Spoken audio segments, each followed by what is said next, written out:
Hey everyone, welcome back to Homestead Corner. Today we are going to be putting up some pasta into long-term storage. I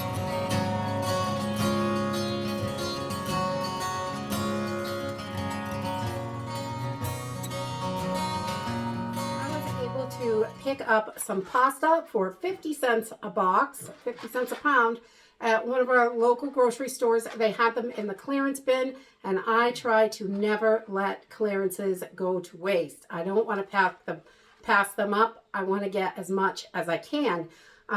So I found these for 50 cents a pound and thought these would be perfect to put into the pantry for long-term storage. Pasta isn't something that I normally store because you can make it pretty easy with other ingredients. But for 50 cents a pound, I was not going to pass that up. So today I'm just going to package some of this up for long-term storage. And I'm going to show you two ways that we do it, that we like both of these ways. I think they're both equally as good, and they are going to last in your pantry for years and years and decades, really.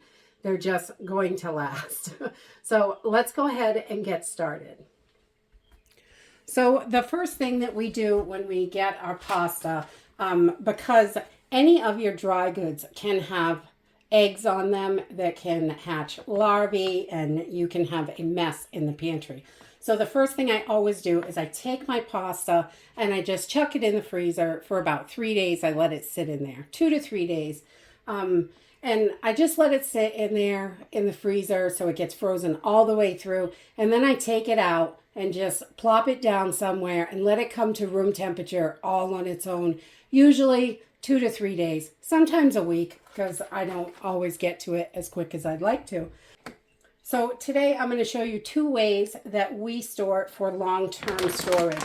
And I know a lot of people don't have oodles and oodles of mason jars, but I love mason jars. They're my favorite way to store things usually.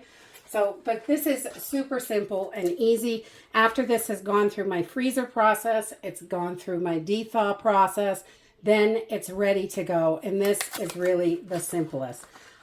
Because it's going in a mason jar, obviously we're going to have to break this down. And you just want to make sure your jar has been sterilized and it is nice and clean. And wash your hands, obviously. Make sure those are nice and clean. But you can put your spaghetti right in there. And if you lay it down, you can fit a lot of spaghetti in here, which is nice. We're just going to fill this jar right up. It should take about 2 pounds for a quart jar. And again, we're just going to break it so it fits. Oh, and you can put all those little broken pieces in there because they're good too. We are messy here, and that's how it is. But I just shake it around and get it all in there.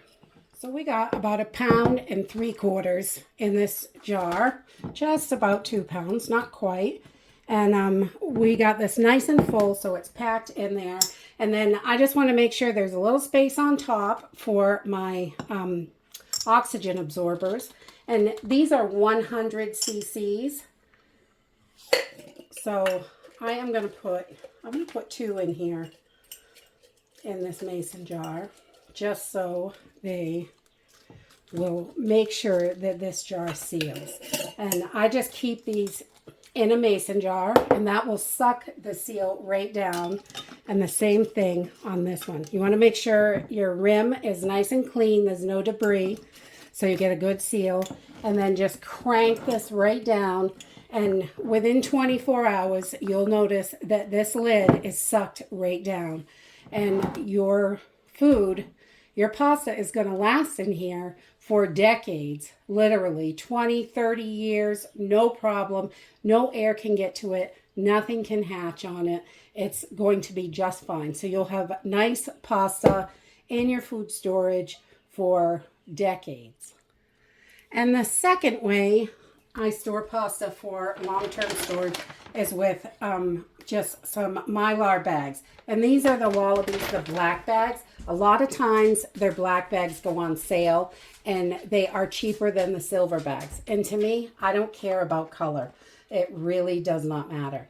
And again, you can take your bag, and this is, I like the gusseted ones because they stand up and it's easy. And I'm going to take my pasta and I'm going to break it in half again.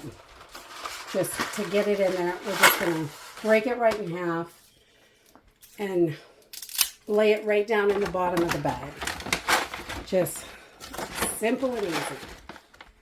So I got about 4 pounds of pasta in here and about 3.5 pounds of pasta in here. And you can see there's still plenty more room. You could put way more in there. So I'm just going to add my oxygen absorbers, and the Wallaby bags come with the ones that are the right size for the bag, which is awesome. But I have some other ones that I want to use up. So I'm going to put 400 cc's in here in each bag because they're the gallon bags. And that's what size the bags come with normally. And then these have a re-zipper, reclosable seal on top, which is nice. Press some of that air out. Just so it has less air to take out. There we go.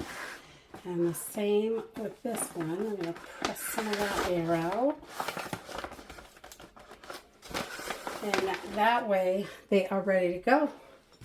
And I just used my trusty little flat iron that I got at the thrift store because, you know, why spend money on something you don't have to? I just want to make sure those are good and sealed on top. Okay. And I don't know, this, it does get a little bit hot. Oh. So we just want to make sure we got a good seal up here. And then we'll put some labels on them. Let's see, this one has 4 pounds in it. Oh, it's got spaghetti crumbs all over it.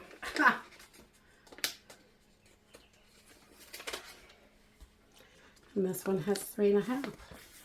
And after about 24 hours, you'll see the oxygen absorbers are doing their work. It sucks the bag in a little bit. If it's not completely tight, that's okay. They don't always do that because they only remove the oxygen.